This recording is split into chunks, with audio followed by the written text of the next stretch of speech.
This is the Bryan Hyde Show. Well, hello there, and welcome to the show. Every Tuesday, I have the opportunity to sit down and visit with my friend Eric Peters from Eric Peters Autos. And, you know, I sometimes we sit there and wonder, what can we talk about? What is the, and, you know, sometimes it's just contingent on whether or not something interesting happened since the last time we spoke. So, Eric, anything interesting happened since the last time you and I talked? Well, there's no shortage of that, eh? Orange Man down. We were out riding a motorcycle, came back that afternoon. This is Saturday, I guess. And like we were talking about a little bit off air, my phone blew up with everything that's going on. And everybody's been glued to their TV and the internet ever since then, because as is the case, I think, with all of these events, there's just so many odd things about them. You know, it's predictable on the one hand that this was going to happen, given all the fomenting of hate toward the Orange Man, whether you like him or not, that's occurred. So I wasn't surprised that somebody did what they did. But what completely baffles me is how a presidential candidate can be giving a speech and then somebody can walk up to said presidential speech carrying not just a rifle, apparently, but a ladder. That's the latest thing. Oh, man. And somehow he gets within a couple hundred yards or whatever it was of the presidential candidate. And all the while there are people who are kind of tugging on the cuffs of cops who are nearby saying, hey, there's a dude over there with a rifle. And look, the dude is climbing up the building here and nothing happens. And then apparently the guy can actually get in position on top of the building where he gets to get off a couple of shots before anything happens, where he's seen I've seen the videos myself of this guy crawling on the roof with a rifle. And of course, around the building, there were other buildings where there were government snipers whose job is to look for people crawling on roofs with rifles, and nothing happens. And then this guy doesn't get the Orange Man. He just nicks his ear. The whole thing's bizarre. Yeah, it really is. And I think I agree with Dr. Ron Paul, who says we may never know what actually happened simply because of the agencies that are involved. And the press will not tell us the truth. They're going to wait until we have verified official, press releases. But those agencies involved, I mean, they don't exactly have the best track record of, telling things as they are. The incompetence is staggering, if that's what it is. I'm old enough to remember when Ronald Reagan got shot by Hinckley. I was in high school at the time. And if you remember that, you can go on YouTube and look at it. As soon as the shots ring out, those Secret Service guys are pushing Reagan in the car. They're all over him. In this case, these Secret Service agents let the Orange Man stand up and shake his fist and expose his face at a moment when they have no idea whether there's another shooter, whether the shooter who shot first has been neutralized. They're letting him stand there and fist bump and pose Iwo Jima style. It's very strange. Okay, so let me ask you, where do you go to try to get an understanding of it? Is it even worth trying to get an understanding, given all the misdirection out there these days? Well, the one thing I think we can understand is that this has made the Orange Man even more powerful than he was before, which seems to be the case with every passing day. And I'm not saying that that's necessarily a bad thing. I'm just pointing it out. The other day, the Jack Smith case was summarily tossed. So it seems like whatever they throw at the Orange Man ends up getting thrown back in their faces. And at this point, now granted, we're still, 4 or 5 months away from the fateful day. But at this moment, it seems as if the selection of the Orange Man is all but a fait accompli. I have to wonder, too, and this is just, I'm a little bit pessimistic as I wonder this, if we have crossed a Rubicon of sorts where the powers that have thrown everything they have, the character assassination, the mockery, the impeachments, the Russiagate accusations, all of the stuff, the criminal charges, everything they've thrown at Trump has failed to stop him from securing, or presumably securing the Republican GOP nomination. And I think Tucker Carlson talked about the only thing left is they're going to have to kill him.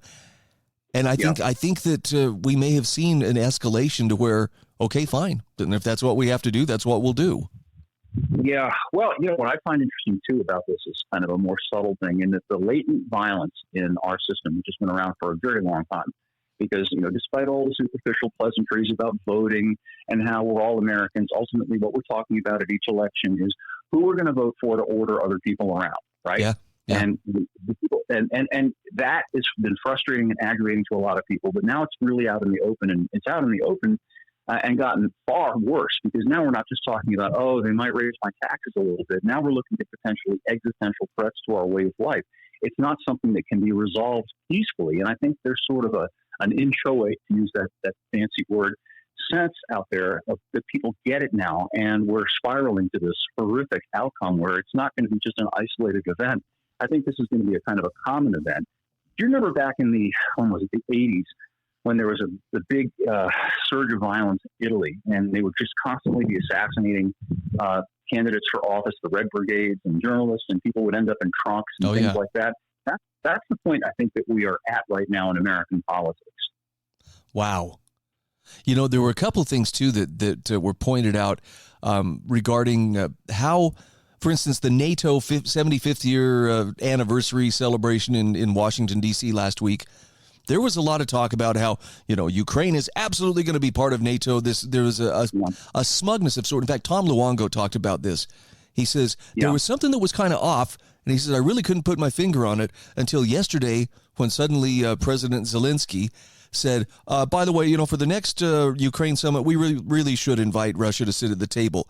And he says that's a very big departure from last week when it was, nope, it's our way or the highway. And he says, I just can't come away with anything but the impression some of these folks thought that Trump would be dead by today. Yeah, I think that's true. And I also, let's see, this is a two-parter. The first part is you have to ask why the gratuitous poking at the Russian bear. We all understand that there are certain elements in the U.S. government that want to see Ukraine, I like to call it Kyiv, just to mock it, becomes part of NATO. That's obvious. They've been saying that for some time now. But why say it in that manner out loud? Why do that? Essentially they're calling Putin stinky or something even worse than that. And it just doesn't seem to me to be a sensible adult thing to do given the stakes that are in play right now. The other thing, re Luongo, is I wonder whether the Biden people are trying to engineer some kind of an October surprise, by which I mean somehow they managed to get Putin to stupidly agree to sit down at the table with Zelensky, and they come up with some temporary deal which allows Biden to posture as having solved the problem and ended the Ukraine war just in time to get elected and then restarted again after safely elected. Oof. Yeah. Well, nothing is certain. I mean, that's the only thing I can say with any certainty is at this point, it's all up in the air, which on the one hand, I'm happy to see the momentum swing in Trump's favor. I believe that he is a far better choice. It's interesting. I've actually been doing a few articles lately on J.D. Vance, his choice for vice president. And the guy's not terrible. I mean, he's a far better choice than some of the ones that they could have chosen. So I have optimism. Yeah. Well, I do too, because I think at this moment we have transcended Trump himself. Trump may prove to be, when we look back on this in years to come, a kind of John the Baptist figure for a movement. I think even if they did take out the Orange Man, it wouldn't stop the movement anymore. I think he has awakened a long slumbering nationalism in this country, a sense that we're Americans, we're not part of some global community, and all of the leftist liberal nostrums that have been systematically taking this country apart for the past 50 plus years. I think people have had enough of that. And I think that no matter what they do about Trump, they're not going to be able to do anything about that. Yeah, it raises some very interesting possibilities. By the way, I mentioned to you before we went on the air, there's a video circulating of a pastor who had some kind of a dream or some kind of vision or something back in March talking about an assassination attempt on Trump, that the bullet would miss him but would come close enough to his ear that it burst his eardrum. And the interesting thing after that was he said Trump would be elected and that there would immediately follow a huge economic collapse. But he was very specific. It would be an engineered economic collapse, which is just one more, card that they can play. Well, I think it's probably the most likely card. And Trump, the question is whether Trump is some kind of a puppet and willing accomplice to that. I don't know. How could I know? How could any of us know? But I think it's certain that if he does succeed in creating such a wide margin of victory this fall, that they can't stuff the ballot boxes and play their tricks that they did the last time, and they have to sullenly let the Orange Man back into town, you're right. Then the permanent bureaucracy, which includes the Federal Reserve, all these entities and agencies, they're going to crash things for us so that they can pin the tail on the orange donkey. And by having done that, on everybody who supports the orange donkey, who will be framed just in the same way that us asymptomatic spreaders who didn't mask were framed during the height of the event that they marketed as a pandemic. Yeah, there's I know I'm not alone when I say this. There's a great uncertainty, and there always is with politics, but this is exceptional, even for what we usually come to expect from politics. So I'm not sure. I don't want to hang my hopes on politics in the first place, but I was kind of getting my hopes up a little bit with the turn of events, and I really don't want to be disappointed.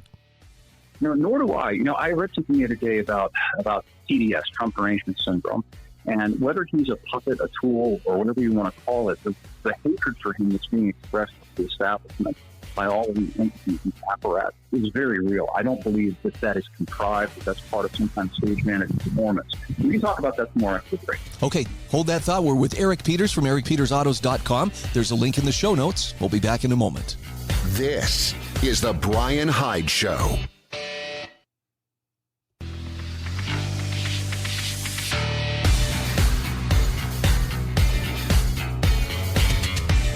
This is the Bryan Hyde Show. Welcome back to the show. Eric Peters from ericpetersautos.com is my guest. All right, Eric, I know that this is the topic that's dominating, everybody's awareness right now about what happened in Butler, Pennsylvania last weekend.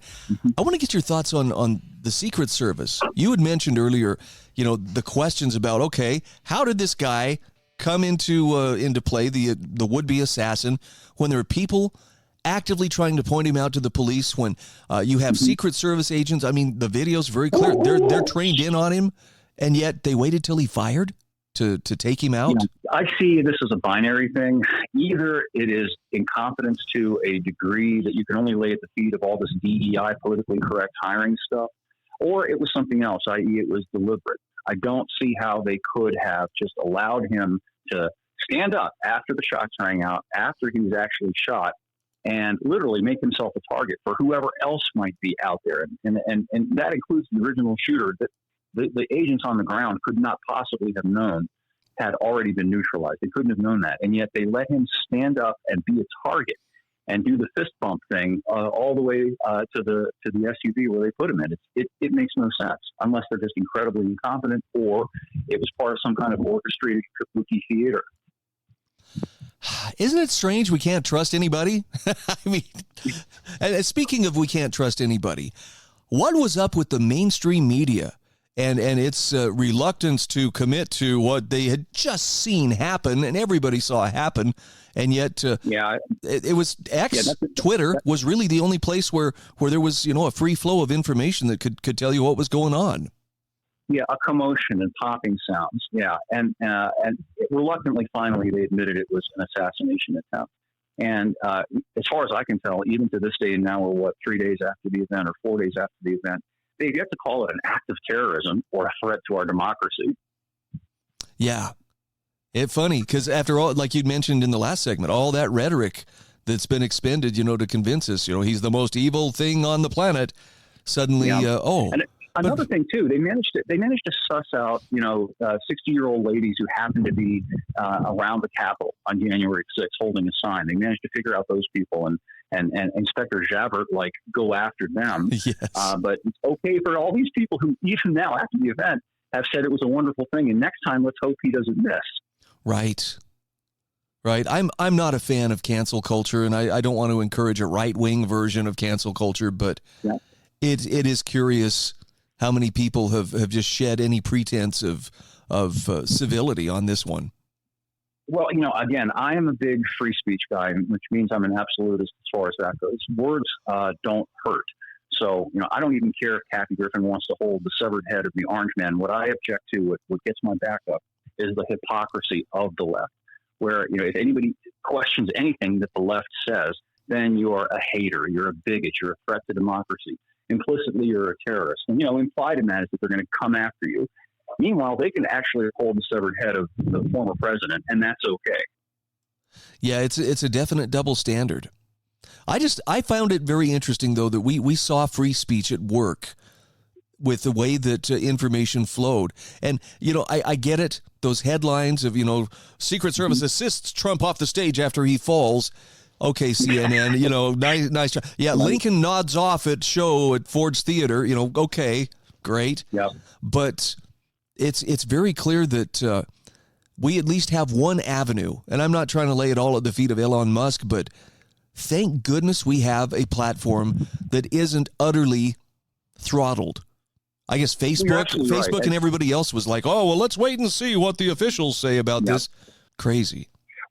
Well, here, it brings to mind what Jefferson said about the truth. As long as people are free to speak it, falsehoods get exposed inevitably. The only problem we have is when truth is suppressed. That's when untruths get to dominate. And we've seen that over the last several years with all this cancel culture crap, all of this deplatforming and demonetizing, suppression of contrary points of view, so that it leads people to believe that they aren't permitted to say anything that is untruthful in the Orwellian source meaning of that word. Yeah. Well, the sad part is that just encourages me. I'm only going to double down. I'm going to speak even more truth. What do you think of that? Well, we should do. I agree. And that's the take home point here. We all should have our backs up at this point. And I think people have their backs up. It's interesting. People aren't bowed by it. I thought it was interesting that during the Trump assassination attempt, the people didn't scatter and flee. They stood up. True. And stood their ground, and that's what we need to get America back, irrespective of Trump. That was actually, you're right. That was kind of an inspiring thing to see. And I don't know. We still have a fair amount of time between now and November's election. I don't want to, try to speculate, well, this is what's likely to happen, because frankly, everything I could have possibly imagined has paled in comparison to how weird reality turned out to be.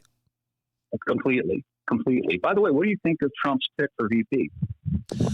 Actually, I think that J.D. Vance is okay. And it's mainly for this reason. He is one of the very few U.S. politicians who is not on board with pouring more billions and billions of dollars into Kyiv and keeping that conflict going. Yeah, I like that about him. I also like the fact that he's a young guy. I think he's only like 38 years old. And that really addresses the concerns that lots of people have about both Biden and Trump. Trump is pushing 80. So, he would be 81 or 82 years old by the end of his term. And, as much as Trump is obviously vigorous right now and seems to have all of his marbles, he is almost 80. And so it's concerning to think that he too could begin to suffer the obvious and inevitable ravages that time brings to us all eventually. So having a young guy, a vital young guy, right there, I think was a really smart move on his part. And of course, he comes from Ohio, and that will help Trump to secure Ohio in the general election too. And somebody had pointed this out. I only mentioned this because you and I are both Gen Xers, but our generation is being skipped in terms of the passing of the torch. If Trump is elected, it will go to a millennial, which is, Vance was born in 1984. And I'm not saying that's necessarily a bad thing. We've managed to avoid a lot of the drama of both the boomers and the millennials. But that was a kind of a curious observation that he would be the one picked. But, that's all right with me. I'm not an ageist by any stretch of the imagination. What I care about is whether the person who winds up in that position is not just a competent person, but isn't an evil person. And so far, from what I've seen in Vance, he's not evil. So it's okay with me that he's 20 years younger than I am. Well, I know this has been crowded off the stage as far as what's on people's minds, but it was looking pretty certain that Biden's days were numbered and he was going to have to excuse himself. I'm not hearing much about that these days. Your thoughts? Yeah, that's another fallout, if you will, of the event that happened on Saturday. But I don't think that that's over yet, because inevitably he is going to slip up again and do something embarrassing. And I think that the Democratic Party apparatus behind the scenes is extraordinarily concerned about him, and they should be, because I don't think that they can continue to prop him up through the election. I think it's likely that he's gonna have some kind of a very public failure or glitch. And by the way, did we talk about this last week or not? I can't remember. It came out that a doctor who specializes in Parkinson's had been to the White House, and Jean-Pierre, whatever her name is, attempted to derail that, but. And I found that very interesting because my dad had Parkinson's. That slow movement, like when Biden raises his hand or his arm, just like almost in slow movement, that's a characteristic of Parkinson's. I saw it in my dad. And the slow shuffling walk that we've all seen is also indicative of Parkinson's. So not only does he potentially have Alzheimer's or dementia, he also probably has Parkinson's. It's a complete catastrophe. Wow. Well, if you're a person who believes in praying, pray for America. I would say we're needing it more than ever at this point. One thing's for sure, there's going to be no shortage of interesting times, again, between now and November. Eric? Very much so. Oh yeah. I'm sorry. Go ahead. We're up against the break here, but I want to thank you for joining me, and I'm very grateful that I get a chance to suss out things like this with you, on a regular basis. And if I had to sort my way through it all by myself, I'd feel pretty alone. I think we all feel the same way. But thank you, Bryan, as always. All right, looking forward to our next conversation. I'll have a link to Eric's website in the show notes at thebryanhydeshow.com. These are the show notes for July 16th, 2024.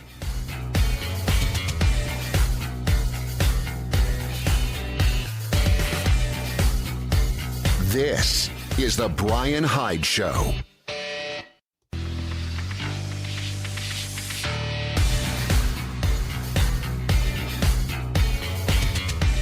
This is the Bryan Hyde Show. All right, welcome back to the show.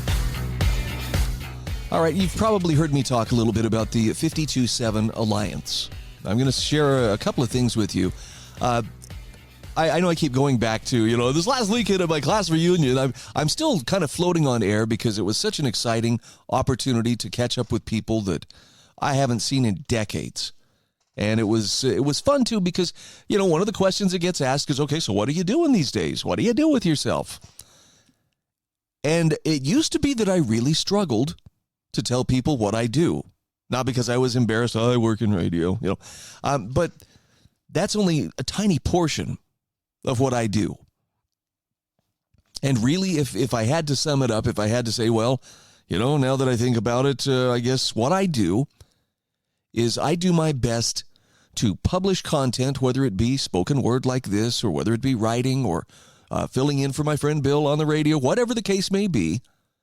I try to share the kind of content that encourages people to dial up their personal illumination and to become a source of truth and light in a world that really needs some truth and light. And I know it's kind of a, it's a nebulous aspiration of, well, you're going to go change the whole world, are you? Nope. But I know there are people who understand that, the constant diet of fear and anger that's being beamed at us 24/7 gets kind of stale after a while. You start to burn out on it. It leaves you feeling anxious and overwhelmed and broken. And I don't know what I can do. I don't know what I'm capable of doing. So to that end, I've teamed up with Russ Anderson, and he and I have launched the 52-7 Alliance. And for those who aren't familiar with this, down and dirty, 52-7 refers to a verse in Isaiah 52-7. I'm paraphrasing here, but the idea is, how beautiful upon the mountain are the feet of those who publish good tidings. In other words, uplifting content that encourages people, raise your eyes and see the bigger picture. And yeah, there is definitely a spiritual aspect to it, but this is not, hey, come join my church, come join my cult, that I'm putting together here. This is more about encouraging people to step up and take charge of their lives by choosing to do so, not waiting for permission. Well, I'd like to, but, I don't have a degree in that, so, it's like the nonsense of asking the Supreme Court Justice Brown, well, can you tell us what is a woman? Oh, I couldn't do that. I'm not a biologist. That's such a limiting mindset to believe that, only if someone in authority tells me I can do this, I can do this. So I wanted to share just a little excerpt from a book that Russ and I are putting together called The Bootlegger's Guide to Critical Thinking, a Thought Outlaw's Handbook. And it's a series of essays on critical thinking that provoke personal accountability, stimulates your intellect, and simplifies life by applying sound reasoning and proven methods that work. This is not, by the way, how to think exactly like I do and repeat everything I say. It's about learning to really own your worldview and be willing to be your own fact checker. I'll be talking more in the next segment about the epic failure of mainstream media during, the events of last weekend. There were people who were getting good information, though, right from the get-go, meaning they had to skip the bad information, and the way they knew how to do that was because they've been practicing, honing their critical thinking skills. So Russ published a piece just a couple of days ago likening our lives to a micro business. He says, you operate your life like a business owner. You are a micro business. And he starts with the question, you ever wanted to own a small business? You know, be your own boss, set your own hours, make decisions, control your destiny? Well, he says, guess what? You do. The family unit is the world's ultimate small business. A reasoned plan founded on principle-based values will firmly plant your life course on a positive trajectory. Just as a roadmap enables you to reach the desired destination, Russ says a few fundamental strategies for fulfilling desired ambitions can provide the key to successfully dealing with change. And boy, are we seeing change, right? He says the only difference between strategic planning for businesses and families is the key result areas you will focus on. For instance, a company will focus on creating revenue by selling goods and services. On the other hand, a family will generate its revenue by its members leasing out their skills and intellectual abilities to employers or directly to the general public in the case of self-employed individuals. He says whether it be comprised of one individual or many, the family is the basic economic organization of any society. A family has most of the small elements of same elements of a small business, just on a smaller, more efficient scale. And the small number of humans in our family organization makes it a breeze to shepherd the decision-making process. Politics and infighting are minimal. Knock on wood, right? When squabbles arise, usually between siblings, they can be quashed by the benevolent adult dictators, mom, dad, or both. But by allowing all the stakeholders to work as a team to design the family stratagem, experience the results, evaluate the results, learn and participate in mid-course adjustments, that fosters ownership of the action plan. I really like the parallel that he's drawing here. He says today's contemporary business paradigm of collaboration and team building trumps telling almost every time. In other words, you're just told, this is what we're doing. Russ says as you learn and progress through the personal strategery process, you will begin to appreciate the actual capacity for attainment residing within your family. He says explicit direction and methods to meet your needs will be developed, but most importantly, you get to experience the gratification of seeing your family mold into a unified group with a very clear understanding of shared values and direction. Change will be eagerly embraced with faith and not fear. Now, what if you're the only person in your family, right? This is going to describe more than a few people. Well, he says, rejoice. As a familial solopreneur, you are among the most efficient business decision-making units on planet Earth.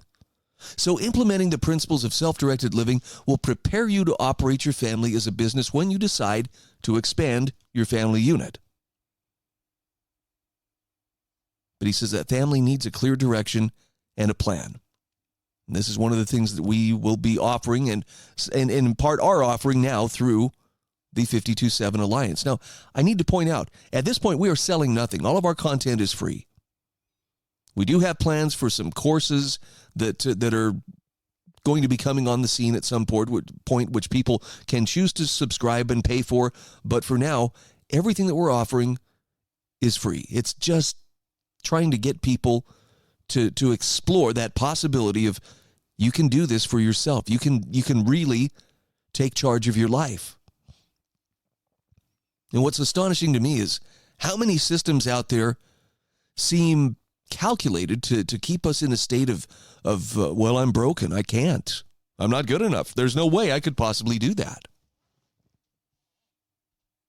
So if this feels like a pep talk, well, it kind of is, but it's the kind of pep talk that is encouraging you, hey, it's not, hey, come become one of my followers and send me a check every month.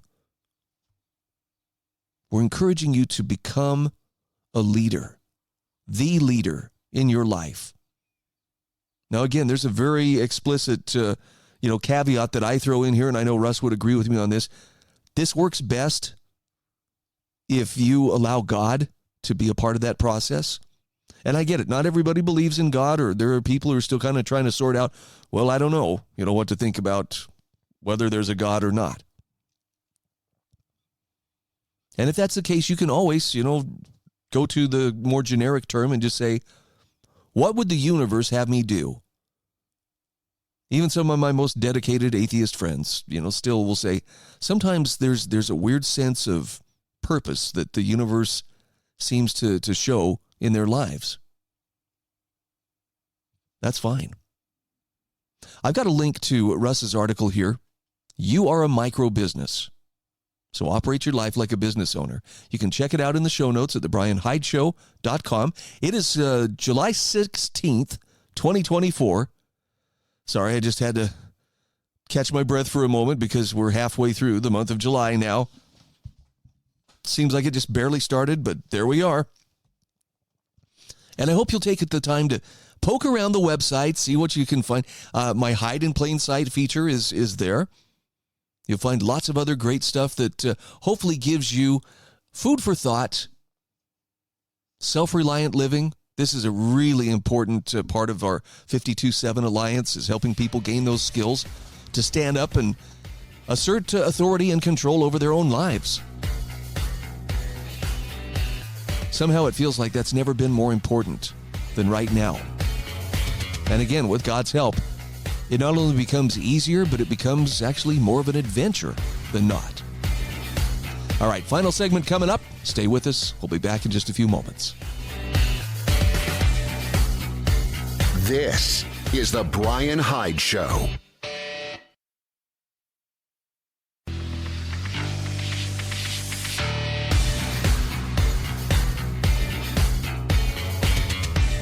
This is the Bryan Hyde Show. Hey, welcome back to the show. All right, this final segment, I'm going to dive into a little more depth on the topic that has captivated a lot of people's attention. And that, of course, was the attempted assassination of former President Trump last Saturday in Butler, Pennsylvania. I don't want to speculate a lot here because I have to start anything that I say by saying there's a lot that's unknown. In fact, it's possible there are things we will never really know about what happened there. A lot of weird things that beg questions, and the questions are piling up quickly. But I believe there is a conclusion that we can pretty safely draw from what happened. And that is, whatever those powers are, whatever those individuals or organizations or whatever that ideology is, that for the last 8 years or more has been telling us that Trump is the most dangerous human being on the face of the earth. Look at what they have thrown at this guy. From the time he was running for president, they laughed at him, when he announced his candidacy. Oh, he's going to be a candidate. The comedians on the late night shows, oh, that was great material for them. Oh, he thinks he's going to be a candidate at some point. Even the president at the time, Barack Obama, was like, he will never be president. It's never going to happen. And then he got himself elected. And suddenly there was panic in the ranks of those who thought they controlled everything and the American people would shut up like good little boys and girls and do what they were told. And, you don't vote for that man. And then started the Russiagate, and then impeachment and the COVID thing, which I still am not convinced that there wasn't something deliberate in how that whole thing unfolded. You have to admit, it was a pretty good disruptor. If it wasn't a way to totally throw everybody, including Trump, off their balance, well, they missed a great opportunity. But even after he was out of office, more criminal prosecutions, indictments, and just going after him on every case. And the whole time, demonization, telling us what a horrible, awful person this guy is, how evil he is, how dangerous he is. None of it worked. Those powers that be have watched him just get more and more acceptance, more and more people saying, yep, I'm going to have to support him. Nothing they threw at him label-wise would stick. And so it appears that they're finally saying, okay, well, You leave us no alternative, but we'll have to take him out. And as miraculous as it appears, Trump turning his head at exactly the split-second moment to avoid a bullet to the brain and instead just, losing a piece of his ear. I don't think the people who want him out of the picture are done. I think we're dealing with some very dangerous folks. I don't tell you that to promote fear. I just want to take a good, hard look at the reality of there are some very dark forces at work here. And it's reasonable to believe they wouldn't just stop at Trump. I think they would literally start World War III. They would kick that off and do their best to burn the world down rather than lose what they perceive as their control over the rest of us. Tom Luongo had a great point with this sudden change of mind that Ukrainian President Zelensky had, where all of a sudden now he's saying, well, hey, we probably should have Russia come to the next Ukraine summit. Russia definitely wasn't invited last time around when they met for NATO's 75th anniversary in Washington last week. There was cockiness. There was an assurity of, well, we'll see what'll happen here. And Tom Luongo says, I knew there was something that was kind of off. And he says, with Zelensky coming around and saying, well, maybe we should have Russia come to the table and, have negotiations. He says, this is what he thinks it is. He says, I think that for some reason, some of those people who were so smug at NATO's 75th celebration last week thought Trump would be dead by this time this week. I know it's a scary thought. I'm not telling you that's absolute fact. That's the truth, and don't you forget it. But it does kind of raise some interesting possibilities. How far would they go? Would they release another virus? I think it's more likely they're just going to kick off a full-blown global war. Possibly nuclear, I don't know. I know it's really important to have your self-sufficiency first and foremost. Make sure you've got relationships in your life mended. Know who your people are. Know your skills. Keep acquiring those skills. Be able to stand on your own feet. And above all, make sure that your faith in God is as solid as you can make it. I'm sorry, this took a much more serious turn than I thought it was going to. But I'm kind of following what my heart tells me I need to say. I know this is unpopular. I know this is not the way you go and win more listeners and have people, wow, isn't it great? Don't you just love what he says? And isn't it soft on our ears? It's not. And I get that. But I believe you're likely more committed to truth than you are to just hearing warm platitudes. I don't think you would even consider listening to the show if that wasn't the case. All right, I got to shift gears before I'm out of time here. A couple articles I want to share with you. Ron Paul, Dr. Ron Paul, former congressman from Texas, says we will probably never know what really happened in Butler, Pennsylvania. I mean, there are conspiracy theories, and there are theories running from every direction. But Ron Paul says we don't know. He says, you got to remember, this is the same mainstream media that's telling us, here's what happened, that has been comparing Trump to Hitler for years. And they pretend to be shocked when suddenly their rhetoric ends in violence. So there's a good reason why the mainstream media is regarded by the American public with record levels of contempt. He says we shouldn't count on hearing the truth about the attempted assassination from the mainstream media. This is also a good indication of why the elites remain determined to censor social media sites like Twitter, X, and TikTok. Ron Paul says, we live in an empire of lies propped up by the mainstream media, and seeking the truth in this empire of lies is the greatest challenge for us in the moral bankruptcy in which we live. Wow. By the way, he describes pretty well, this is why I do what I do. One small voice, but I'm out there trying to do what I can to get people to consider. You've got to go outside of that approved opinion arena to find out what's happening. Last article that I want to point your attention to, this is from Jeffrey Tucker from the Brownstone Institute. And he hammers home something that I brought up earlier with Eric Peters. And that is, during the crisis, free speech worked brilliantly. Jeffrey says there's only one major social media platform that is relatively free of censorship, and that is X, once known as Twitter, and owned by Elon Musk, who has preached free speech for years and sacrificed billions in advertising dollars in order to protect it. If we don't have that, he says, we lose freedom itself. He also maintains it's the best path to finding the truth. So the crisis that broke out after the attempt on Donald Trump's life put the principle in motion. Jeffrey Tucker says, I was posting regular updates and never censored. I'm not aware of anyone who was. We were getting second-by-second updates in real time. The videos were flying along with every conceivable rumor, many false and then corrected, alongside free speech spaces in which everyone was sharing their views.